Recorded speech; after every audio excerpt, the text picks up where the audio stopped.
Receiving simulator transmission. Uploading transmitted feed. Initializing playback sequence. Log execute. Hey everyone, Seipher here, and welcome to my brand new Let's Play. But before that, I'm just gonna let things play out. But first... a card, my kingdom for a card.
Yes, everybody, welcome to Seipher Plays number 3. Seipher plays Yugioh, the Duelists of the Roses.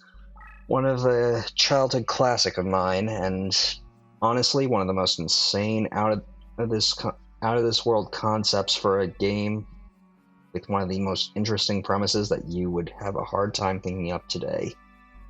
So, let's just get on into it. No wasting time here.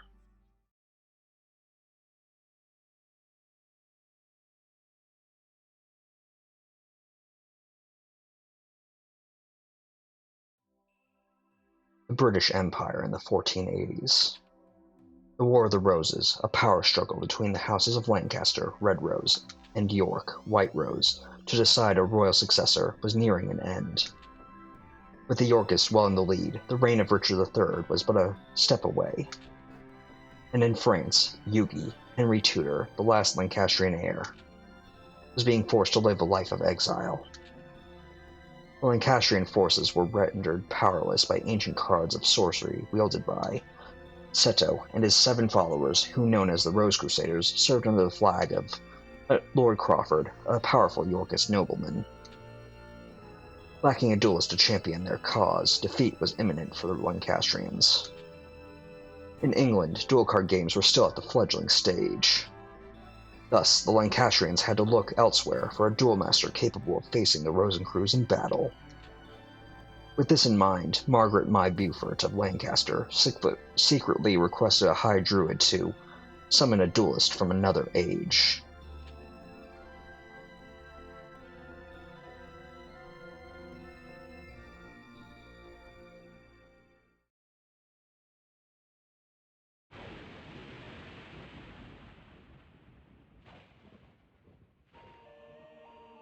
Oh, wait, what?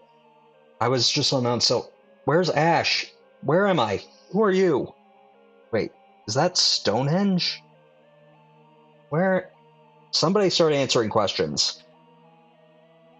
Summon from the mystic circle of red and white roses, the one capable of harnessing pure power. There was truth to the legend of the Rose Duelist. Rose Duelist? What are you on about? Lady Margaret, I did it. Now we have the means of defeating the evil forces of Rosencrews. Oh, my apologies. In my excitement, I'd forgotten I was in the presence of the Rose Duelist. You're referring to me? Allow me to introduce myself. I am Simon McMorrin, High Druid and servant of Lancaster. May I be so bold as to ask the name by which the Rose Duelist would like to be known? Okay, well, if you are referring to me, I guess I should just give you a name. Or at least the name I give everybody. So, you said your name was Simon. Well, Simon, I am Seipher. Seipher, a fine name indeed. Now, here's the situation.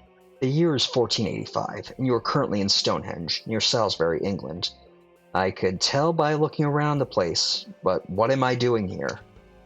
The British Empire is in turmoil, with the House of Lancaster's rightful claim to the throne being challenged by the Yorkist usurpers. The power struggle is referred to as the War of the Roses, a name based on the badges used by both sides, a red rose for the Lancastrians and a white rose for the Yorkists. Right now, our kingdom is threatened by the Yorkists and their wrongful claim to the throne. Simon, not to downpour on your beliefs and political leanings, but pretty sure that's a matter of perspective. While you might see the Yorkists as having the wrongful claim to the throne, I'm sure the Yorkists see you as having the wrongful claim to the throne. But you know what? Probably not for me and my modern sensibilities to interrupt whatever you believe. Anyway, can you get to the point? All because the Yorkists enjoy the support of the Rose Crusaders and their sorcerous white rose cards. Using our red rose cards, we summoned you, Seipher, to this day and age. Oh, so you're the guy that summoned me. Did you have to call me with a bolt of lightning? Like, my body is still feeling all tingly and weird. Ugh. Though I suppose I should be grateful that I am alive. Anyway, you need me to fix all your problems? I assume you're doing this knowing full well that I don't want to stay here and you want to go home afterwards. And that you have the means to do so, right? We hope that your dueling experience would defeat the Rose Crusaders and lead us to victory. Again, it seems that I don't have much choice, but you will send me home, right? You will help us. Of course you will. Foolish of me to even doubt where your loyalties lie. Dude, you barely know me. Like, we've only been chatting for a few minutes, and you automatically assume that I'm just going to join your side. I might just do it because I don't seem to have many options to get back to my time, but you really need to work about believing in assumptions. Rumor has it only the legendary Rose Duelist stands a chance against the power of Rosencrews. Well, maybe someone on your side would be able to face him if they at least put in a little effort. Wouldn't have to rely on legends. We appreciate any help you can provide against them. Before I forget, I should warn you that their rules to dueling differ here from those of your age. Here in England, dueling is governed by what is known as the perfect rule. In addition to several minor distinctions, there are two major differences. One is the existence of movement or positioning. The other is the deck leader concept. These are two aspects of dueling that were lost in the process when the ancient sport of duel monsters was adapted to card form. The perfect rule represents these lost rules that were miraculously revived here in England. Okay, well, it's been years since I've played duel monsters myself, but I'm sure that I can catch up and learn this perfect rule of yours, maybe even explain it a bit better. Perhaps a practice duel would serve better than an explanation, shall we? No, as I said, I imagine that this is going to be a long and tedious amount of talking, and I just want to get on into it. The sooner I begin, the sooner I can go home. First, Seipher, you must select a deck to duel with. It is important that you feel the vibrations of a deck leader, the minute resonations that ring true to your soul. The cards themselves draw their power from the energies of the Ancient Ones. The deck leader acts as an intermediary between the Ancient Ones and the deck wielder. Seipher, it is essential that you select a card leader whose rhythm matches the stirrings of your soul. Here are several decks from which to choose. Give it some serious thought and make your selection. Choose carefully, for the deck you select will guide the destiny of your duels. Alright, well, breaking character for now, we can see that we have 3 options. I think there's a total of 9 different options, and what 3 you get are based on what you enter in as your name. So I've got Luminous Soldier, Tactical Warrior, and Patrician of Darkness. Basically, off to the left, we've got the average level of monsters in the deck, and on the right, the main attributes or elements of the monsters and the main races. So we've got quite a bit to choose from, some pretty hard hitters from the looks of things. But of these 3, I'm not feeling a particular connection to any deck leader, but something among these 3 is calling me specifically to this one. I don't know if it's Tactical Warrior, him or herself, I honestly can't tell, but something in my gut is telling me go with this one. But there is something within this deck. So, let's go. Ah, I see you have selected your deck. So that's the effect of the Celtic Red Rose cards. It looks like there's some truth to the rumor that Red Rose cards are capable of time transformation. Who's there? It's been some time since the Battle of Barnet, old one. Rosencruz, what brings you here? So this is the guy I have to beat. Only a member of the Rose Crusaders may call me by that name. If you may recall, I told you once before that you may only address me as Seto. Or does memory fail you, old man? And you must be the dreaded Rose Duelist. I must admit, there's a certain aura of power emanating from you. If you say so, I'm pretty sure that's just the tingly feeling in my entire body from being struck by lightning. I believe an introduction is in order. I am Seto, leader of the Rose Crusaders. There are members of our little group who prefer to call me by the name of C. Rosencruz. C. Rosencruz? Well, if that's true, then the history books certainly got a bit wrong by how long you lived. I ask you again, what brings you here, Seto? Mind your manners, old man. What else would bring me here? I've come for the Red Rose cards. After all, it was you who showed me how the summoning capabilities would evolve when the Red Rose cards are combined with the transport powers of the White Rose cards. You aren't thinking of attempting the Forbidden Rose summoning. If so, then the Red Rose cards must never fall into your evil hands. Card sorcery taps into the powers of the Ancient Ones. By their very nature, each card is a double-edged sword that can cut both ways. The Rose Crusaders alone, the Rose cards alone harness tremendous power. There's no telling what horrors one might unleash to the world by combining both red and white. I will sacrifice my own life if need be, to prevent any from uttering the spell of doom. Spell of doom? Fool!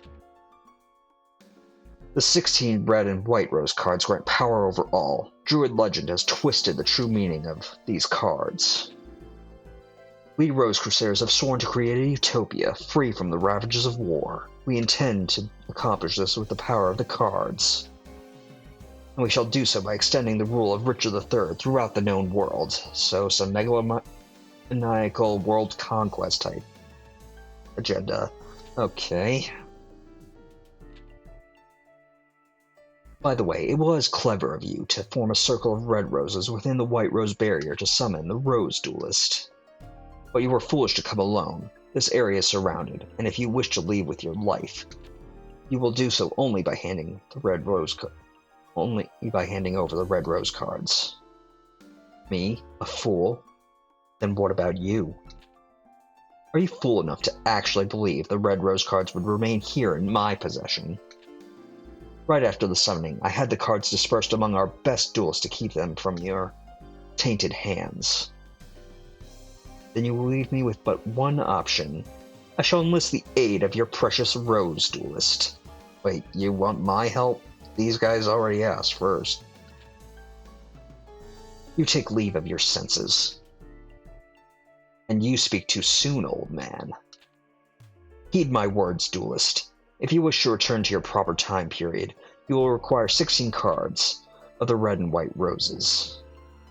The red and white positions must be laid out in reverse of the summoning order to send you home. You know the spell? Since you need the 16 rose cards just as much as we do, I propose a partnership. Help us gather the cards, and I shall guarantee you your return after we've achieved our ultimate goal. An absurd proposal. Do you think that the Honorable Seipher would even lend an ear to your ridiculous proposal? Can you be so sure, old man? Let me see. Simon's side has 8 of the red rose cards, while my side, the Rose Crusaders, has possession of the 8 white rose cards. As the numbers are even, simple arithmetic indicates that you could side with either of us. But I'm sure you'll take into account who's winning this war. After all, who was desperate enough to summon you in the first place? I think it's quite clear which side is better positioned to send you home. Seipher, heed not the words of this power-hungry lunatic! Simon, must you resort to name-calling? I'm hurt. I'll tell you what, why don't we leave the decision to our dear duelist? After all, Simon, the duelist's future is not for us to decide now, is it? Well, yes, but... Splendid. In keeping with the tradition of the old temple gardens, I offer you a choice, duelist. Here are 2 roses. The white represents me, and the red for old Simon here. For the sake of justice, choose the red rose. Stand by my side, duelist. Choose the white rose. Alright, we have a bit of a dilemma here. Seto does make a good point. We were summoned here by the Lancastrians because they are losing the war, and need me to solve all their problems. So, going with them would guarantee that I get to go home. However, you neglected to take into account one thing, Seto. I'm not so gullible as to know that not know that I'm being manipulated. And you also seem to forget that I know that I come from the future. I very much know how this war ends, and it's not with your victory. So why not back the winning horse? How disappointing. Oh well, you've made your choice, and I will respect that for now. I will guarantee your safe passage until you've met with Yugi. After all, I don't want our little game to end too quickly. That wouldn't be sporting. I look forward to the day when we meet again, duelist. Until then. Well, that seems ominous. It seems like no matter which decision I made, he was gonna come out on top. Anyway, we arrived in the French Empire.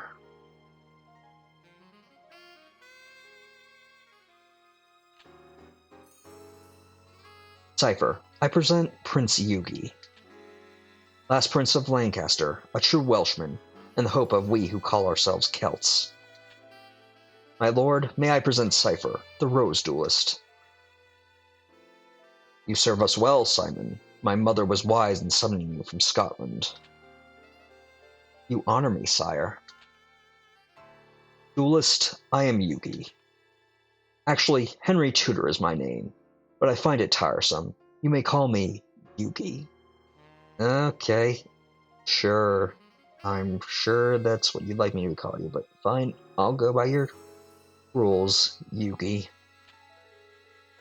I'm sure Simon explained our situation, but it's only right that I request your services myself. I need you to return to England and put an end to the threat of the Rose Crusaders. Their white rose cards form a barrier that prevents my armies from setting foot on British soil. Although we Celts have the Red Rose cards, we are but inheritors who are unable to wield their full power. In the hopes of reversing our fortunes, we gambled on a druid legend that spoke of a Rose Duelist. According to the same legend, one must use a deck cost who is lower than an opponent's to capture a rose card of another color. I believe that it is important that you keep this in mind. The cost of your deck should not exceed the cost of your opponent's deck. I would like you to note that our resources have been pressed to the limit, requiring us to invade England by August. My troops will land in Milford Haven, Wales, and march on to face the enemy at Bosworth Field. Okay, well, you have this all planned out, but you're really putting a time limit on me, aren't you? Well, I hope you appreciate me choosing to put all my faith in you. Having all the Rose Crusaders out of commission by this time would be ideal, but as that might prove difficult, any reduction of their force would be appreciated. Right then, let us part company and reunite in Bosworth. Simon will provide you with the details as to where and when we'll meet once more. Alright, and with that, we're sailing back to merry old England. And now, the game has officially opened up to us. Back in England, and we can officially choose the first Rose card to go after. However, I don't believe that I will be doing any more of that for today. I know that this was mainly a exposition dump, and we didn't really get to do anything gameplay-wise, but I wanted to just get in and get this over with, so I actually have to think about something, because something about this deck isn't ringing true to me, and my body feels oddly energized, so I'm going to take some time and meditate, ruminate on this. So, I want to thank you all for watching. Until next time, stay gold. Playback sequence terminated. Transmission disconnected.